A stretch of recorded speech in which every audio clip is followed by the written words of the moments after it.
में करीब 2.5 साल रहने के दौरान राणा ने कहा था कि तिहाड़ की सलाखें उसे ज्यादा दिनों तक नहीं रोक पाएंगी। समय ने करवट बदली और लगभग 3 साल बाद 17 फरवरी 2004 को राणा फिल्मी अंदाज में तिहाड़ जेल से फरार हो गया। तिहाड़ जैसे अति सुरक्षित जेल से किसी कैदी का फरार हो जाना अपने आप में बड़ी बात थी। इसीलिए राणा एक बार फिर सुर्खियों में आ गया। उस दिन उत्तराखंड जेल में 3 अज्ञात लोग तिहाड़ जेल पहुंचे। उन्होंने तिहाड़ के अधिकारियों से कहा कि वो एक केस के सिलसिले में हरिद्वार की एक अदालत में पेशी के लिए शेर सिंह राणा को लेने आए हैं। वो अपने साथ हथकड़ी और अदालत में पेशी का ऑर्डर की कॉपी भी लेकर आए थे।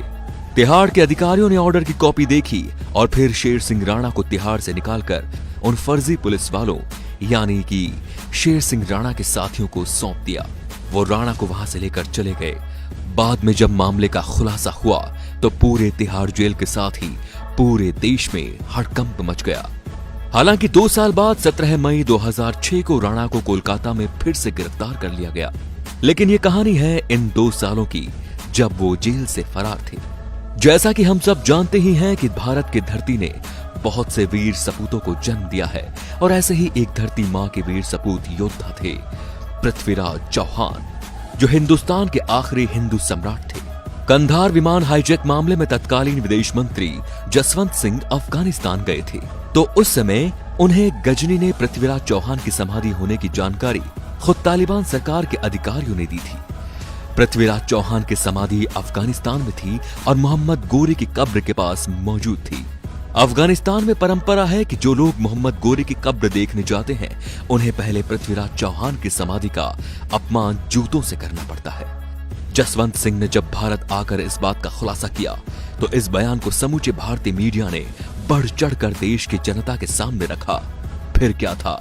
क्या आम आदमी सभी पृथ्वीराज चौहान की अस्थियां वापस लाने की वकालत की? प्रयास करने की जहमत शायद किसी ने नहीं उठाई, लेकिन जब शेर सिंह राणा को पता चला तो उन्होंने सम्राट पृथ्वीराज चौहान की समाधि के अवशेष सम्मान के साथ भारत वापस लाने का प्रण लिया। सबसे पहले रांची से फर्जी पासपोर्ट बनवाया और कोलकाता पहुंच गया, जहां से राणा ने बांग्लादेश का वीजा बनवाया और पहुंच गया बांग्लादेश, जहां राणा ने फर्जी दस्तावेजों की मदद से यूनिवर्सिटी में दाखिला लिया और इसी दौरान उन्होंने अफगानिस्तान का वीजा भी बनवाया और फिर राणा ने कदम रखा अफगानिस्तान में। अफगानिस्तान में पहुंचकर राणा काबुल और कंधार से होते हुए गजनी पहुंचे, जहां मोहम्मद गौरी और पृथ्वीराज चौहान की समाधियां बनी थी। तालिबान के उस जमीन पर हर कदम पर खतरा था। इस तरह तालिबानियों के गढ़ में शेर सिंह राणा ने 1 माह गुजारा और पृथ्वीराज चौहान की समाधि को खोजते रहे और आखिरकार उन्हें वो जगह मिल ही गई और वहां शेर सिंह ने चौहान का अपमान अपनी आंखों से देखा और अपने कैमरे में कैद किया। राणा ने बिना डरे जान हथेली पर लिए पृथ्वीराज चौहान के अस्थियों के अवशेष निकालने की पूरी प्लानिंग अच्छे से की। फिर आया वो दिन जब राणा ने अपने प्लानिंग के अनुसार पृथ्वीराज चौहान की समाधि की खुदाई की और अवशेषों को निकालकर सम्मान पूर्वक भारत ले आया। इस घटना को अंजाम देने में 3 माह का वक्त लगा। पूरे घटनाक्रम की वीडियो भी बनाई ताकि वो अपनी बात को प्रमाणित कर सके। बाद में राणा ने अपनी मां की मदद से गाजियाबाद की पिलखुआ में पृथ्वीराज चौहान का मंदिर बनवाया, जहां पर उनकी अस्थियां रखी गई। आधिकारिक तौर पर इस बात की पुष्टि आज तक नहीं हो पाई है, लेकिन जिसने भी राणा के कारनामे की कहानी सुनी गर्व से भर गया।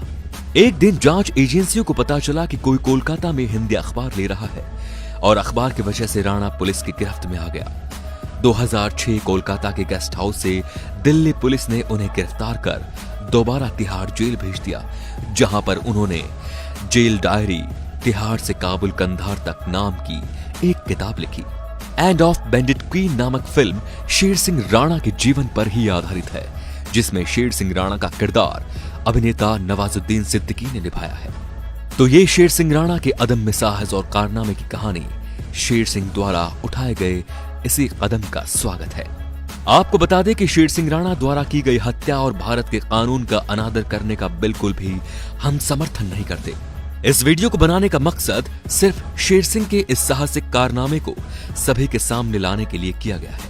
जब सरकार सब कुछ जानने के बाद भी सो रही थी और विपक्ष राजनीति कर रहा था, तब शेर सिंह ने अकेले बीड़ा उठाया धरती मां के वीर सपूत को वो सम्मान दिलाने का जिसके वो हकदार थे। तो दोस्तों, अगर आपको ये वीडियो पसंद आया हो तो प्लीज इसे आगे से आगे शेयर जरूर कीजिए और कमेंट में लिखिए जय हिंद, धन्यवाद।